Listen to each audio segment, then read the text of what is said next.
Assalamualaikum warahmatullahi wabarakatuh. Kami dari kelompok 7 akan mempresentasikan materi tentang basis data. Pertama-tama kita perkenalan terlebih dahulu. Perkenalkan, nama saya Rama Kusuma Ramdhani. Saya Muhammad Fikri Alisyabana. Baik, untuk materi yang pertama yaitu pengantar basis data. Apa itu basis data?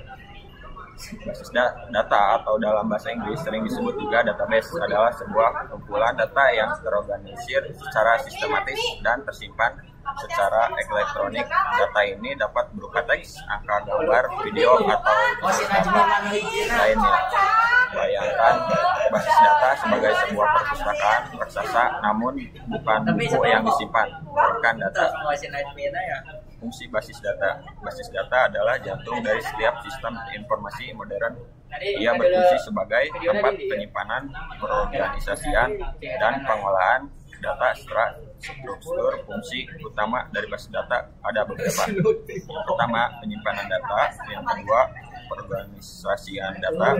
Yang ketiga, pengolahan data. Yang keempat, integrasi data.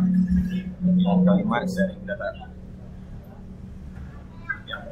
Selanjutnya, jenis-jenis basis data relasional SQL.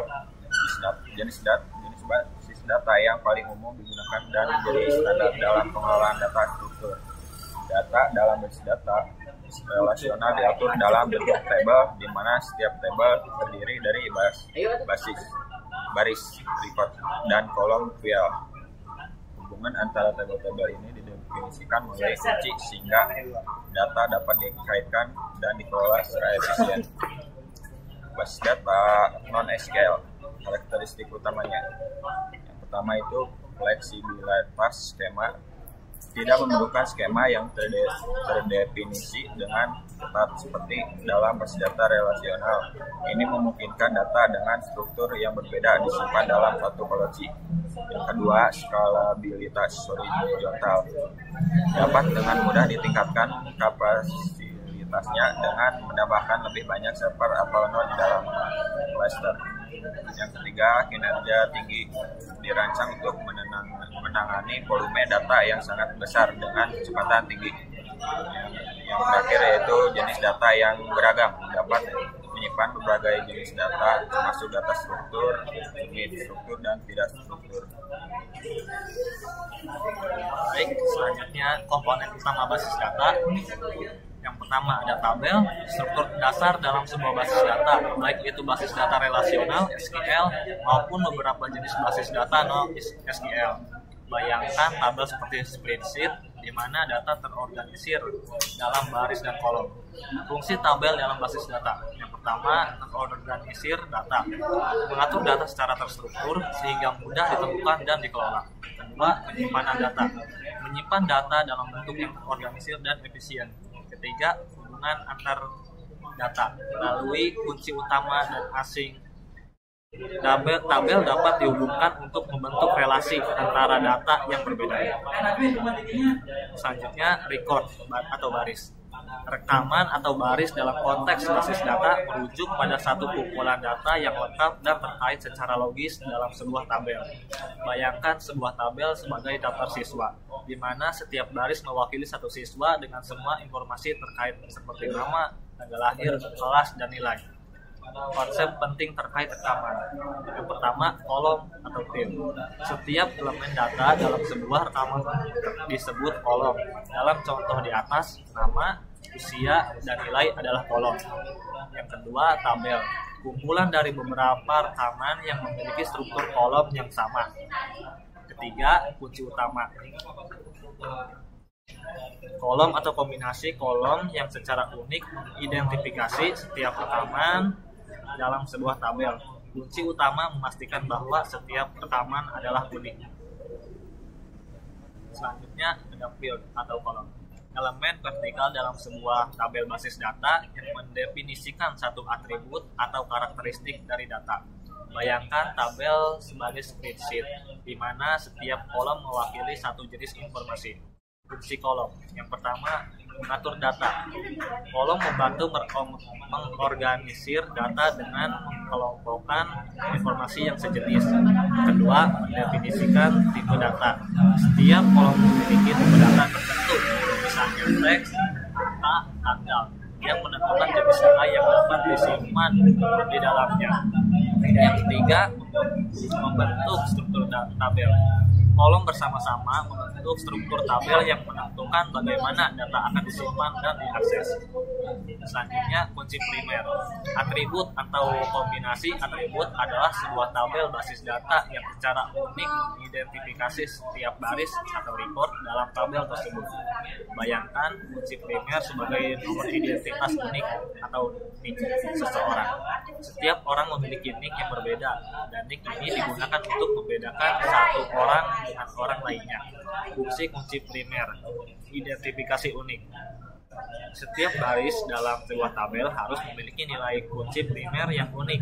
Ini memastikan bahwa tidak ada dua baris yang identik dalam tabel yang sama. Kedua, referensi. Kunci primer sering digunakan sebagai referensi dalam tabel lain untuk membangun hubungan antar tabel. Ini disebut sebagai kunci asing. Ketiga, indeksing. Kunci primer biasanya diindeks untuk mempercepat proses pencarian data. Dan keempat, integritas data. Kunci primer membantu menjaga integritas data dengan memastikan bahwa setiap baris memiliki identitas yang unik. Selanjutnya, kunci asing. Foreign key, kolom atau kombinasi kolom dalam sebuah tabel yang merujuk ke kunci utama pada tabel lain. Sederhananya, kunci asing digunakan untuk membangun hubungan antara dua tabel. Hubungan ini memungkinkan kita untuk menghubungkan data dari satu tabel dengan data dari tabel lainnya. Fungsi kunci asing. Yang pertama, membangun hubungan, menciptakan hubungan antara dua tabel.